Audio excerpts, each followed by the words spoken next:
So we're in the heart of the Assassin's Creed event, and I kind of want to talk about it.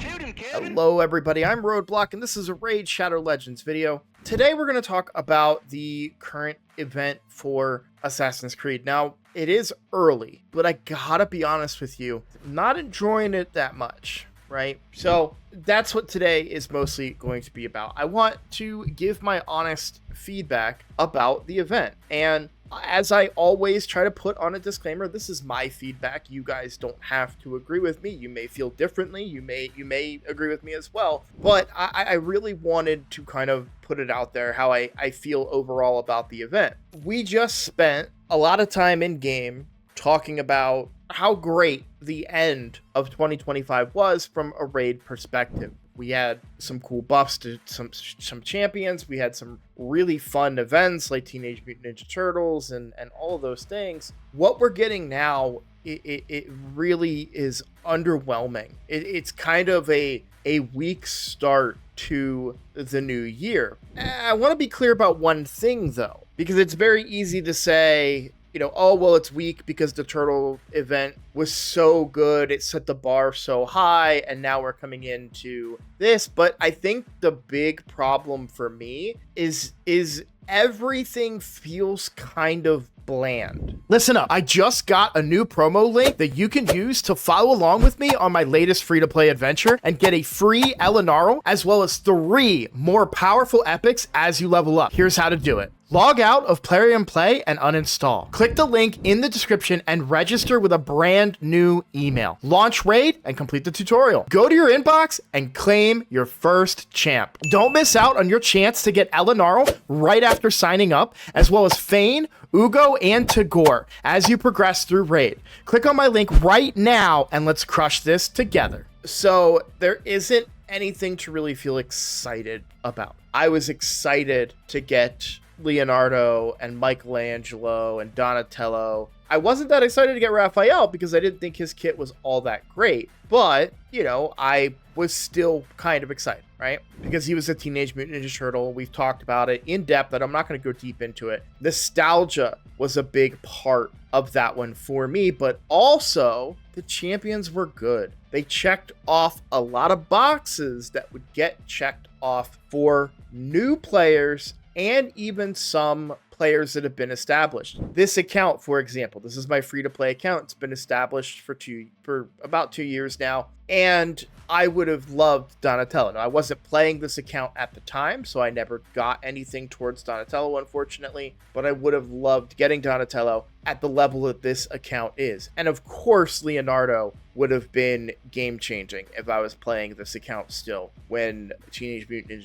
Ninja Turtles came out. So here I am as a player being excited about an opportunity to go in on this event and get these different champions to help fulfill my account. And unfortunately, none of them are really going to do anything for me beyond what I currently have going on my account. My account is heavy in damage dealers. This game in general is heavy in damage dealers. Do Assassin's Creed characters relate themselves to support characters? No. And there's probably multiple reasons why you're doing Assassin's Creed, but if you're going to do damage dealing characters, they need to do damage. They need to be something unique and special. And they're not, it's not something that's impossible to do. A great example is Cheshire Cat from a similar event. Now, granted, they were able to develop and make this champion themselves, and they didn't have to fit into any specific lore or anything like that. But Cheshire Cat hit hard, is frustrating to kind of deal with, has some unique characteristics about them, and overall is considered to be a very dominant champion in the game for a lot of players, period. Unfortunately, with the fusions and the other champions that you can potentially get in the game, they don't have that quality. None of them feel like champions that would be a defining addition to an account, whereas Leonardo was the damage dealing defining champion to add to an account. Michelangelo brought a lot of debuffs and of course had the synergy. And then you had, I think I said Leonardo was the damage dealer one, and Donatello being the support, right? And Donatello doesn't necessarily, yes, he's a very supporty in the show, but it's not like he's a big healer. And yet they integrated that into his kit. I would have liked to see some form of support being, interwoven in this in a way that would really, I mean, obviously I'm selfish because I could use some more support on this account, but I just didn't feel like there's a lot of synergy in this event. And it just is a bit of a fumble to start the new year. I think they're banking on too much from the IP and not enough from creativeness of the champions themselves. And I think that's a bit of a challenge when you deal with a really good IP, right? Because they're gonna get these characters because they're limited time Assassin's Creed. So I will not be. Am I doing the fusion? Yes. And I want to talk about that as well. Why am I doing the fusion on both accounts if I don't really enjoy the event that they're putting on? Well, mostly because it would be the first champion in the Argonites faction. Now, are we months and months away from faction wars being opened up for the Argonites? Yes, we are. But I would rather have available to me even an average legendary in that faction than no legendary, or perhaps even more subpar legendary. And if we take it as an example for the Sylvan Watchers, when they were added, we did get a lot of average champions in there, right? Ruark isn't anything, I mean, look, perfectly average, 3 out of 5, right? Ruark is not something that I have him on this account, not thrilled about, right? I remember when Lady of Ireth came out. Lady of Ireth is incredibly good now, in my opinion, but when she came out, she was not. She was awful. Made no sense. Light, you could say the same thing. I don't know if Oella got a rework or a buff or not. She definitely has her place in the game now, but I remember being very much like, what are these champions? I remember on my main account, I had Oella, Lady of Ireth, Emic, which again was a fusion that we all did, and I'm glad I did that because he was really carried me through this faction. And I remember trying to use them, and all they did was like continuous heals, and I was just like, this sucks.